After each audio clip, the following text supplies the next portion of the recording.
28 deals with if you do right, these are the things that will happen.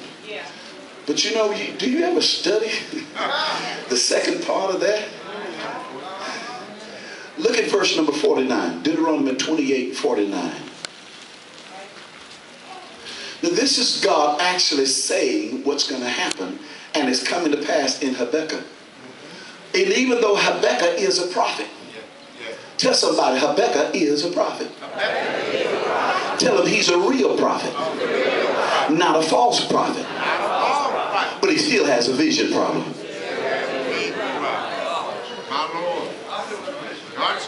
A prophet with a vision problem. Because his complaint is that they're coming in and you act like you're not paying attention. But look at what God said. The Lord shall bring a nation against thee from far, from the end of the earth, as swift as the eagle flieth, a nation whose tongue thou shalt not understand. A nation of fierce countenance, which shall not regard the person of the old, nor show favor to the young.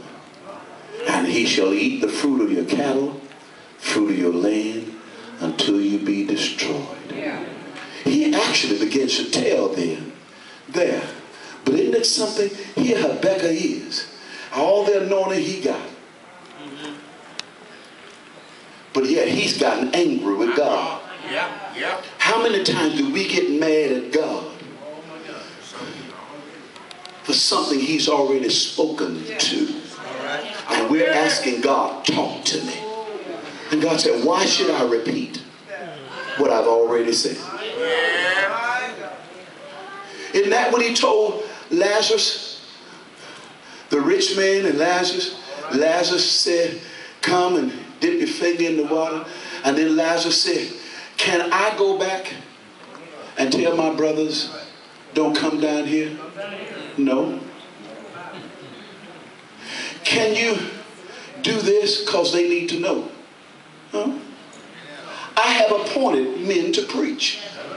If they listen, they won't come. But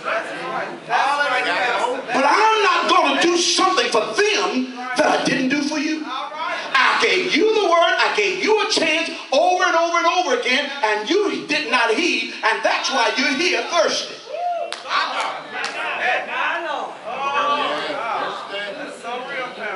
I know my words sound hard sometimes. I know. But that's because sometimes things I see, you see it as refracted.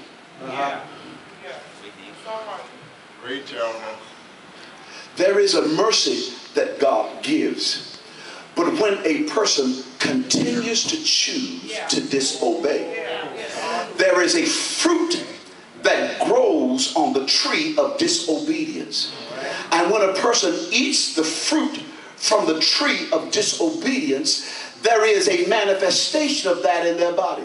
In other words, sometimes the things negative that are happening to people is because they've eaten the fruit of disobedience. Oh God. And some of you get upset because the church doesn't run to them. Well,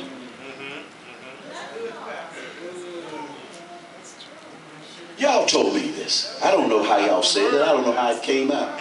Y'all told me, Pastor Calloway said, a bunch of y'all spend y'all money on what y'all want and expect the church to give you money for what you need. I don't know. That's what y'all told me.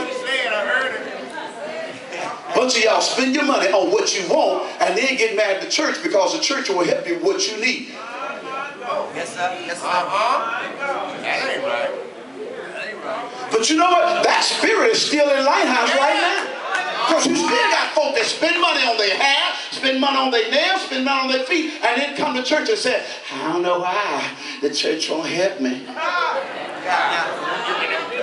I'm just trying to figure out, is the color in your hair more important than the food on your table? And why am I wrong? Because as a steward of this that God has placed me responsible, I stand fast and say, no, we ain't going to do it. All of a sudden, you know, he ain't got the right spirit. No, when you look at it, I'm looking wrong. But baby, I'm just as straight as I was when they put me in the water.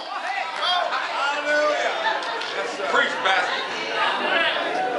I'm going to take a drink on that one. All right, Pastor. You're right there, preacher. Yes, sir. We need it. We need it.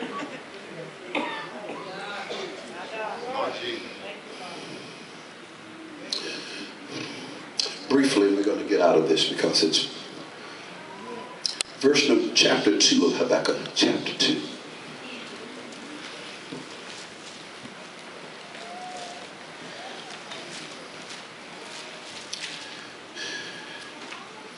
Habakkuk decides, I will stand upon my watch and set me upon the tower and will watch to see what he will say unto me and what I shall answer when I am reproved. The Lord answered me and said this, write the vision, make it plain upon tables, that he may run that readeth. For the vision is what? Yeah. For an appointed time. But at the end it shall speak and not lie. Though it what? Do what? Wait for it. Let me say to you, somewhat prophetically, pray that you hear me. Lighthouse is in labor. And some of the challenge that we're feeling is labor pain. Some of the struggle that we feel are labor pains. Lighthouse has been called to give birth. But sometimes we don't understand the birthing process. And because many times the birthing process causes changes within the church.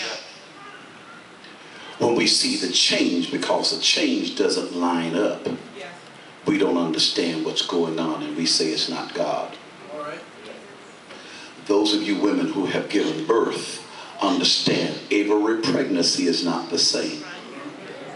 But every pregnancy has an effect on your physical and your emotional person. Men don't understand that because as a woman gets pregnant, her hormones do different things. 1 minute she's sweet as candy. But she's not always that way.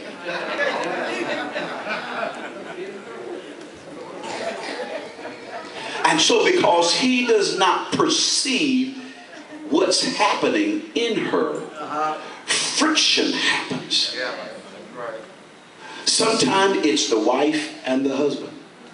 Sometimes it's the mother and the children. And you know what? Sometimes she's that way toward her friends. I got a witness. Sometimes when a woman is pregnant, she can say some stuff to her friend, her bosom buddy. Look at him and almost like she, don't even know who she is. We went to visit Sister Stanford. And Sister Stanford, we were laughing because Sister Stanford's knee is very sore. And her son was laughingly saying, if you move it wrong, she'll let you know. He said, Aunt Pat and I get fired about every other day. Say, because you're trying to help her, and when you move it wrong, say, just let her.